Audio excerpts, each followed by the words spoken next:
What's good, YouTube? This your man Spiel Dog. Man, after them fights we saw last night, from where I'm sitting at, Errol Spence is still clearly the best welterweight in the division at this time. And until he move up, he you gotta consider him the clear cut favorite now. Boost is a good fighter, and I don't take a lot. I don't really take nothing from him from that fight last night because I cannot say that guy name, but he is a good fighter. But I would say he came more to survive last night than he did to win. But Boost should have been able to get him out of there still. But this is, in my opinion, this comes. The problem is he not getting the right step up fights as he go up because dudes won't fight him, and he fighting besides last night, most of the fights he been fighting is lower level opposition at the welterweight division. There's just people that he been able to look real good against and show his speed and little different things that he had, but he need to fight more solid fighters. That's why I've been saying, I wish they'd stop trying to throw him in the ring with Spence so soon without him being tested and fighting on that high level. I got no question. I do believe he could compete on that level, but competing on that level and actually winning a fight might be two different things. I When I watched that fight last night, if Earl Spence is Boots and that with that same dude, Earl would have fought him different because Boots. I don't think he meant to. I think it just kind of happened because he's so used to coming out, being able to just do what he want to do. I think he might have got somewhat frustrated in this fight, but Earl would have walked that dude down and knocked him out in about 7, 8 rounds. No, ain't no doubt about it. Cause Boots, instead of cutting the ring off, he was following the dude, and that's why I was saying with experience he'll learn. That you gotta learn how to cut the ring off at this level and force a guy to do what he don't want to do. And it just seemed like Boots just was following him around the ring instead of now he started cutting the ring off. I would say about the eighth or ninth round, it seemed like Boots started realizing I need to cut the ring off, and start cutting the ring off. But he was so anxious coming in, he got hit with a lot of clean punches. And I don't like to see top fighters get hit flush clean that many times. Now, I didn't see him get hurt. I could tell he felt the punches, but I didn't at no time think he got hurt. But I'm looking at if Earl was touching him like that, he'll be in trouble. You can't. He won't be able. He got to work on that defense, and like I said, a lot of this I think just come from, and I believe what he say is true. The better the opposition, the better he'll fight. I truly believe that, but you need to been done that a couple of times before you get in there with a guy like Spence, cause Spence got a high motor, and once he get warmed up, Spence gonna throw 100 punches around. He's gonna throw 100 punches or close to that range around, and it's not gonna be sloppy and wild. He gonna be placing his shots. Boots was throwing wild punches, falling off balance and stuff like that. You can't do that against these top fighters. They gonna make you pay. So I think like Stanionis, Rashidi Ellis, I think he should have had maybe one or two of them kind of fights before they throw him in there. Or I actually think Ennis matches up better with Crawford than he would Earl. I just think Earl would be too strong for any of them dudes in that division, and Earl is gonna cut the ring off and force you to do what you don't want to do now. I think Boots would want to sit there and fight, but you know, I think once if he was to be in the ring, like he say his power different, but yeah, Earl's power different too. And uh, I saw last night once again, he would have Boots have a lot of problems at this level with Spence. Now they may be finna come, they may fight this summer, and I'd be definitely tuning in, but I think he need, it'd be nice to see Boots be a headliner of a Showtime card of, not necessarily pay per view yet, but a headliner of a Showtime card with a solid fighter on the other side, like like I say, Stanionis, Rashidi Ellis, somebody like that in there with him, and give him at least one real solid fight with somebody that now he went 12 rounds, but he need to go 12 rounds with somebody that's fighting next time. Because like I say, this dude, I believe Boost when he said he could have went 12 more, because he really didn't. I mean, he got touched quite a bit, but he didn't take no punishment, you know. But he also wasn't able to dish out none either, and that just came from him. Well, I take that back. He did hit the guy with some good shots, and that was another thing I noticed, that guy took his punches real good too.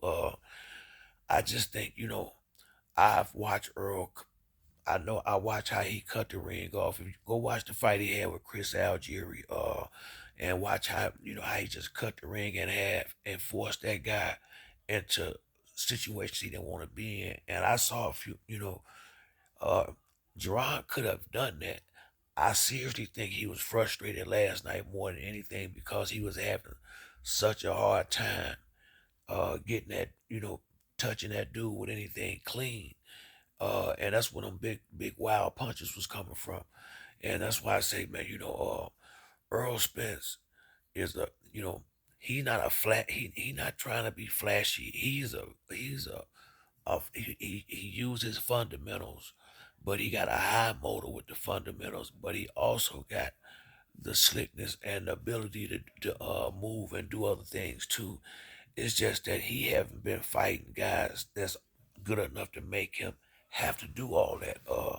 And you know, it could be possible, by the end of the year, maybe if Earl hang around at 147, him and Boots fight. But I really doubt it. I'm more so where Sean Porter at this point.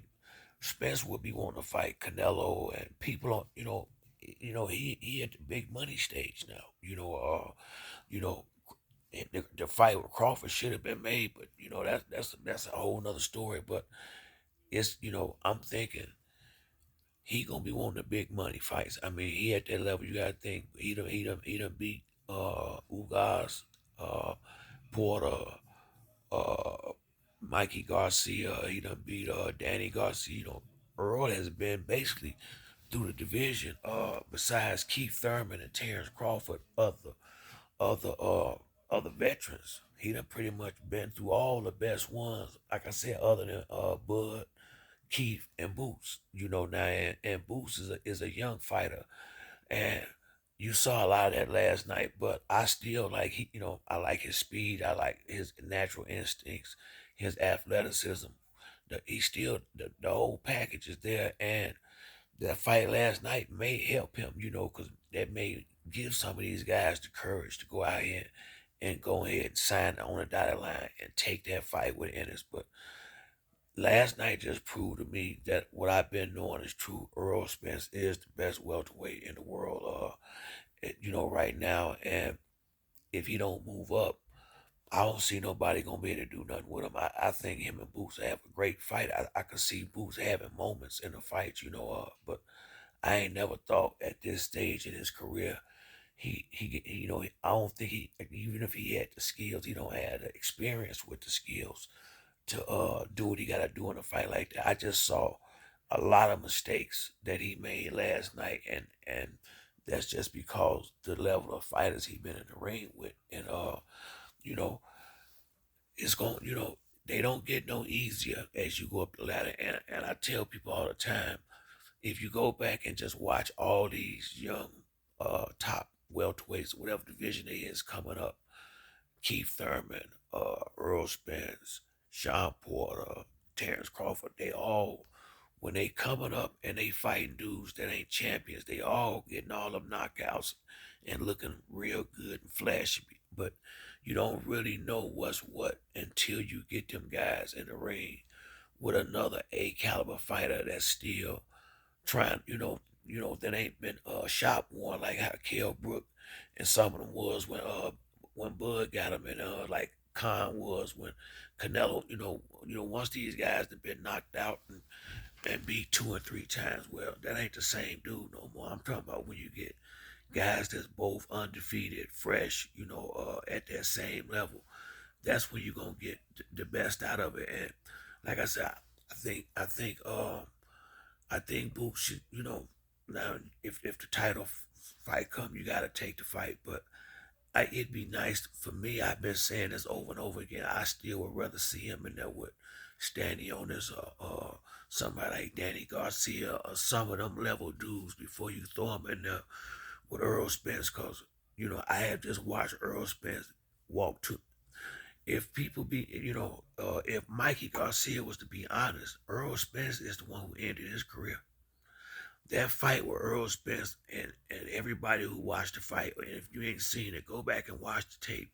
Go look at Mikey, the last couple of fights right before he fought Errol Spence, and then watch the Spence fight, and you tell me if Spence didn't beat all the fight out that boy.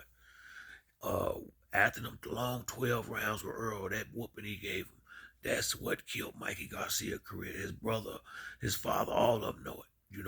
That's why Mikey done. He went in there, but he took a big chance. He made big money, and you know, people like Earl Spence. I seen Floyd do it. When Floyd fought Diego Corrales, in my opinion, Diego was never the same after that. After Floyd dominated him like he did, he was never the same after that. Shane Mosley, when he fought Vernon Forrest, was never the same after that. Vernon gave Shane a real good beating. And see, Shane made the mistake a lot of that, and some to some degree what Crawford is doing now. When Shane beat Oscar De La Hoya and got the belt at welterweight, he started fighting real soft touches. He had like two real easy, like three Antonio Diaz, and I can't remember the other two guys' name, but he had like three real just garbage fights, just holding on to the belt, so to speak. And so when he got in the ring with Vernon, somebody who had beat him in the amateurs, a big, strong welterweight, Vernon was 6 feet tall, with I think he had like a 74-inch reach or something like that, and he had that big right hand, and he used his height and reach, and he dominated Shane. Beat Shane down, and Shane. If you go watch Shane fight up until the Vernon Forrest fight, from that fight on, it completely changed him. It completely changed him. So you got to be careful throwing these guys in there with certain fighters until they show enough ready for it, because a good 12 round beating from an A+ fighter, and your guy may not be the same no more after that. So like I said, I've been saying it for the last couple of years. Spence is the clear-cut best welterweight in the world. He just too strong and too seasoned for most of these guys. But Boots will be the next guy, but he gonna have to be a little patient and take his time and get the right fights before he jump out there in that deep water. I would hate for him to, derail his career trying to go too far too fast. But that's it for me on this video. If you like the video, hit the like and subscribe. Till next time, this your boy Spill Dog. I'm out.